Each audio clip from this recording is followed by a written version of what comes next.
Hello there, welcome back to my channel. So good to have you here once again, right? Yes, so today I have something very interesting for you, right? But before you get into the video, I want you to do something for me. I want you to hit that subscribe button. Yes, I want you to hit that subscribe button. That being said, let us get into it, right? So this, as you can see, it's a very short video, right? I wouldn't call it a Bible study, so to speak. I'm not doing a study. I'm basically answering a simple question, right? And the question that I'm answering is the very title for this video, right? Which title is? Let me read the title for you. Does the fourth commandment forbid Sunday worship? Is Sunday worship pagan? So this is what we want to talk about in this video today. The answer to that is no. The fourth commandment does not forbid Sunday worship, right? And neither is Sunday worship pagan, right? I'm going to give the evidences for this. You understand now? If you're watching this video and you're not a Sabbatarian, you'll be like, what? What kind of question is that? Right? If you're not a Sabbatarian, and you do not know Sabbatarian theology, primarily the most vocal of them all, Seventh-day Adventists, the logical response, the natural response from you will be, what? What kind of question is that? Right? That would be the response that would actually come from you. Yes, they actually believe that Sunday worship is forbidden by the fourth commandment and that it's also pagan, right? In my previous video, where I talk about my previous video titled "The Gospel Changes Everything," I showed a video of two Seventh-day Adventists, right, who are having a discussion on one of their channel re some events of things happening within the Seventh-day Adventist Church,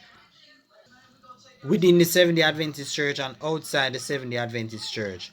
And one of them said something quite interesting, that Sunday worship, Sunday worship is breaking the fourth commandment, right? So just in case you probably think that I'm telling lies on the Seventh-day Adventist Church or I'm telling lies on Sabbatarian, I took out a clip from that video, from my previous video, The Gospel Changes Everything, right? And I'm going to show that clip to you. Have a look at it. And preacher, how can they stand up against Sunday when they have united with Sunday? In other words, here's the point. They worship on Sunday. We worship on Sabbath. We are all children of God. Let's unite in the love of Jesus Christ. St. John 14 verse 15. What does it say? If you love me, keep my commandments. Sunday worship is breaking Exodus chapter 20 verse 8 to 11. So when we say the prime minister has affiliation with Adventism, do you now understand the problem? Yes, so there you have it. I am not making up things and I'm not being honest with you. I'm not telling lies on the Seventh-day Adventist Church. And if you think that that's just one Seventh-day Adventist member and you're tempted to say surely all Seventh-day Adventists would not share that common belief, there's a simple way how you can find out for yourself if what I'm saying is actually true, or if what that man say represents all Seventh-day Adventists. Ask them if it is okay for you to keep the Sabbath, i.e., rest on Saturday, which is actually what the fourth commandment said they should do. No work, etc. Right? Just tell them, just say to them, if I rest on Saturday, would it be okay for me to rest on Saturday, keep the Sabbath, right? And yet go to church on Sunday?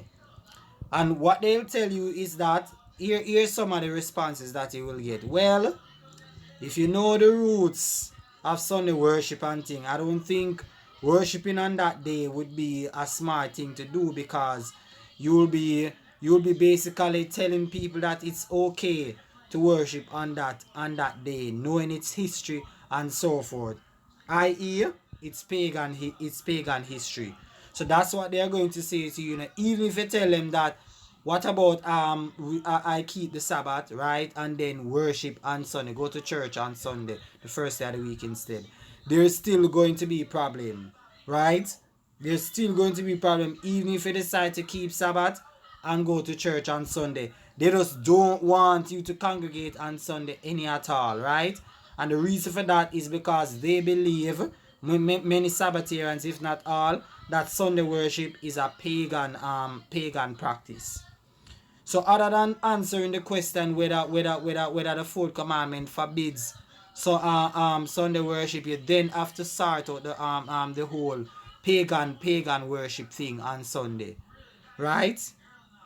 And so this is the essence of this video, to say to you that the fourth commandment does not forbid Sunday worship, and I'm going to give you the evidence of that, right? That it doesn't forbid Sunday worship, and also not only does it not forbid Sunday worship, but Sunday worship is not a pagan practice. I'm going to give you the scriptures that reveal such.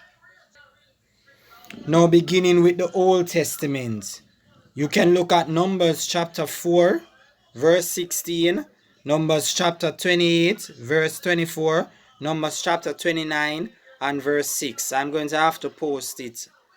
No, just remember those passages and look at them. Right? Numbers 4, verse 16 says, "And to the office of Eleazar the son of Aaron the priest pertaineth the oil for the light, and the sweet incense, and the daily meat offering, and the anointing oil," etc., etc. What did it say? The daily meat offering, which means that meat offering that is done every day, and that would include the first day of the week, i.e. Sunday. Numbers 28 says the same thing. "After this manner he shall offer daily throughout the 7 days the meat of the sacrifice made by fire, of a sweet savor unto the Lord." That's worship, offering that is offered for the 7 days every day, which would also include the first day of the week, i.e. Sunday. The same with Numbers 29 verse 6. It tell you that meat offering, besides the burnt offering of the month, and his meat offering, and the daily burnt offering. So we hear about daily burnt offering and daily meat offering, right? And we hear about offering that is done daily, which would include the first day of the week, i.e. Sunday. So that's the Old Testament, we're not at the New Testament yet. So if the first day of the week, if the fourth commandment had forbidden worship on the first day of the week, how is it that we find that the children of Israel having worship on the first day of the week? That's $1 million question that Seventh-day Adventist has to answer. And not just Seventh-day Adventists, but all Sabbatarians who actually hold such view. Now let's go to the New Testament and see what the New Testament has to say. Now for the New Testament, you can see that in Luke chapter 24 verse 52 to 53, we find yes, in Luke 24, verse 52 to 53, after Jesus had spoken his last words to them, right? And went up into heaven. It says, "And they worship him and returned to Jerusalem with great joy, and were continually in the temple, praising and blessing God." What does continually mean? They were in the temple always, daily. They were daily in the temple, right? And if you look at Luke 22 verse 53, Matthew 26 verse 55, Mark 14 verse 49, it tells you that Jesus was in the temple daily, teaching and so forth, and that would include the first day of the week, i.e. Sunday. Right? Now they love to talk about Jesus, and following Jesus' example. So if Jesus was basically in the temple or in the synagogue on the first day of the week, right, i.e. Sunday, how can you say that Sunday worship or gathering on a Sunday for worship is pagan? That is absolute nonsense, garbage. You understand? And if you read Acts chapter 5 verse 42, Acts chapter 2 verse 46, it tells you the same thing, that even after Christ had risen and ascended, The Gentiles, they worship God every single day. They worship God every single day. Every single day they worship God. If you find look in Acts chapter 20, verse 7, right? You find where Paul was basically the first day of the week they gathered together, right? And fellowship until midnight. Right? So we find in the Old Testament that worship was done every single day, including the first day of the week. So that means that if the fourth commandment forbid Sunday worship, then there is no way they could have been having worship on the first day of the week. There is no way they could have worship on the first day of the week. Now, even if you look into Leviticus chapter 23, right, verses 15 to verses 15 onwards, right, to about verses 15 to about verse 15 to about verse 21. But I'm only going to read from verse 15 to 16 using the NLT translation. You can read the rest if you like. It says, from the day after the Sabbath, the day you bring the bundle of grain to be lifted up as a special offering, count 7 full weeks. Keep counting until the day after the 7th Sabbath, 50 days later. Then present an offering of a new grain to the Lord. From wherever you live, bring 2 loaves of bread to be lifted up before the Lord as a special offering. Make these loaves from 4 quarters of your choice, flour and bake them with yeast. They will be an offering to the Lord from the first of your crops. And verse 21 says, verse 21, as I say, you can read the rest of the verses, says, that same day will be proclaimed an official day for holy assembly, a day on which you do no ordinary work. This is a permanent law for you, and it must be observed from generation to generation. So what did it say about that day that will be proclaimed? It is an official day for holy assembly. That same day will be proclaimed an official day for holy assembly. You understand? And that day is called the 50-day Sabbath. As the text says, and that will land on the first day of the week. Because if you check after the Sabbath and you're going to number 50 days, it's going to land you on the first day of the week. And that first day of the week is called a holy assembly. You can check it out, Leviticus chapter 23, verses 15 to 21. That's the first day Sabbath. You understand? So if it is that first day worship, the fourth commandments forbid, the fourth commandment we talk about Sabbath, forbids first day worship. How is it that you have a first day Sabbath? Does that even make any sense to you? And when you fast forward to the New Testament, you find that Jesus himself, because I love to talk about Jesus being their example. Jesus himself was in the temple every single day. When he stood before Pilate, he said, daily I was in the temple with you. Right? Luke 22 verse 53, Matthew 26 verse 55, Mark 14 verse 49. He was in the temple daily after he had died, right?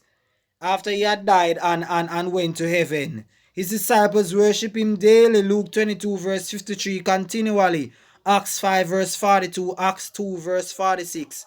Right? The first time the disciples them came together, Acts 20 verse 7, was the first day of the week. How can it be a pagan thing when we find that both the children of Israel in the Old Testament worship on that day, and we find the same thing in the New Testament? Does that even make any sense to you? No, it doesn't make any sense. Right? So this is what I want Seventh-day Adventists to think about.